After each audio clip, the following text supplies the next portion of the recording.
जिंदगी का सफर सुहाना हो, इसके लिए सावधान रहना जरूरी है। रोजमर्रा की आपाधापी में कुछ देर बैठकर सोचना समझना भी जरूरी है कि आपके आसपास क्या हो रहा है और जो कुछ हो रहा है उससे हमारी जिंदगी, हमारा परिवार कैसे प्रभावित हो सकता है। इसलिए हॉर्न बजाकर बाखबर करने वाली खबर जरूरी होती है। और आज की ये खबर एक ऐसी धोखाधड़ी से जुड़ी है जिसका शिकार आप भी हो सकते हैं। हो सकता है कि किसी रोज आपके पास व्हाट्सएप पर वीडियो कॉल आए, कॉल में कोई जाना पहचाना चेहरा नजर आए। थोड़ी देर तक बातचीत के बाद जब आप निश्चिंत हो जाएं, तब आपसे मदद के नाम पर पैसे मांगे जाएं। लेकिन पैसे देने से पहले आपको ये बात याद रखनी होगी कि आप स्कैम के शिकार हो सकते हैं, क्योंकि फोन पर नजर आ रहा चेहरा हो सकता है कि फर्जी हो। एआई तकनीक के जरिए ऐसे फर्जी ऑडियो वीडियो बनाना आसान हो गया है जो असली लगते हैं। केरल में इसके जरिए ही एक शख्स को 40,000 रुपए का चूना लगाया गया है। लेकिन ये तो आगाज है, इसके शिकार आप या आपके आसपास के लोग ना हो, इसलिए जरूरी है कि इस पूरे मामले को लेकर हॉर्न बजाया जाए।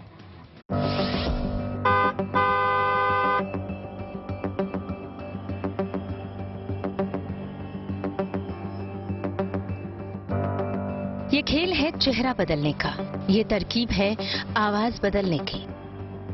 किसी एक के चेहरे पर दूसरे की सूरत यूं चस्पा हो जाती है कि पहचान बदल जाए। आप सोचेंगे कि ये फरेब है, लेकिन असल में ये तकनीक है और इस तकनीक का नाम है एआई, यानी आर्टिफिशियल इंटेलिजेंस। माना जा रहा है कि एआई दुनिया में क्रांतिकारी बदलाव लाने वाला है। ये बदलाव जब होंगे तब होंगे, लेकिन अभी इसके गलत इस्तेमाल को लेकर दुनिया भर में चिंता है और ये चिंता बेसबब नहीं। केरल में आर्टिफिशियल तकनीक की मदद से एक आदमी को 40,000 रुपए का चूना लगाया गया है।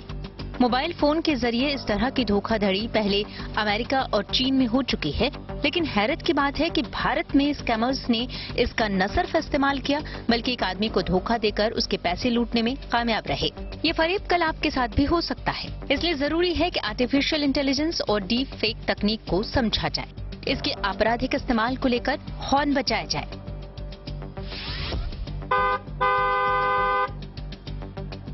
पहले आपको बताते हैं कि केरल में ये धोखाधड़ी कैसे हुई।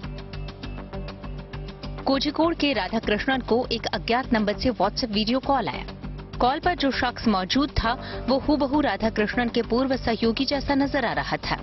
हैरत की बात है कि उसकी आवाज भी राधा कृष्णन के पुराने सहयोगी से मिलती जुलती थी और उसने कुछ पुराने दोस्तों की चर्चा भी की।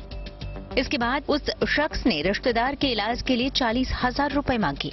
पुराने सहयोगी की मदद करते हुए राधा कृष्णन ने ये पैसे ऑनलाइन ट्रांसफर कर दिए, लेकिन जब दूसरी बार फोन करके उसी शख्स ने 35,000 रुपए मांगे तो राधा कृष्णन को शक हुआ। उन्होंने पुराने सहयोगी को फोन किया तो पता चल गया कि उनके साथ धोखा हुआ है। इसके बाद उन्होंने शिकायत दर्ज कराई। पुलिस ने जांच की तो पता चला कि जिस बैंक खाते में पैसे ट्रांसफर हुए वो महाराष्ट्र का है। खाते को फ्रीज कर दिया गया है, लेकिन अभी तक आरोपी की पहचान नहीं हो पाई है। लेकिन एक बात साफ हो गई है कि इसे एआई की मदद से अंजाम दिया गया। सोशल मीडिया से राधाकृष्णन के पुराने सहयोगी की तस्वीर ली गई, दोनों के कॉमन दोस्तों की जानकारी जुटाई गई, आर्टिफिशियल इंटेलिजेंस के जरिए वीडियो और उसकी आवाज का विश्लेषण किया गया और डीप फेक तकनीक से बिल्कुल असली दिखने वाला वीडियो बनाकर राधा कृष्णन से बात की गई। समझने वाली बात यह है कि डीप फेक तकनीक की मदद से किसी भी आदमी की शक्ल और आवाज की कॉपी की जा सकती है और ये इतना परफेक्ट हो सकता है कि असली और नकली का फर्क पता नहीं चले। केरल की तरह ही एक स्कैम पहले चीन में किया गया, जहां स्कैमर ने मदद के नाम पर एक शख्स से करीब 5 करोड़ रुपए ट्रांसफर करवा लिए। वहां भी स्कैमर ने पुराने दोस्त का चेहरा लगाया और इसके लिए एआई के फेस स्वैपिंग तकनीक का इस्तेमाल किया। जो चीन में हुआ, जो अब केरल में हुआ, वो कहीं भी किसी के साथ हो सकता है। ज्यादातर लोग आर्टिफिशियल इंटेलिजेंस और डीप फेक तकनीक से अनजान हैं, इसलिए उनके साथ स्कैम आसान है। जरूरी है कि लोगों को हॉर्न बजाकर इस नए तरह के फरेब से आगाह किया जाए।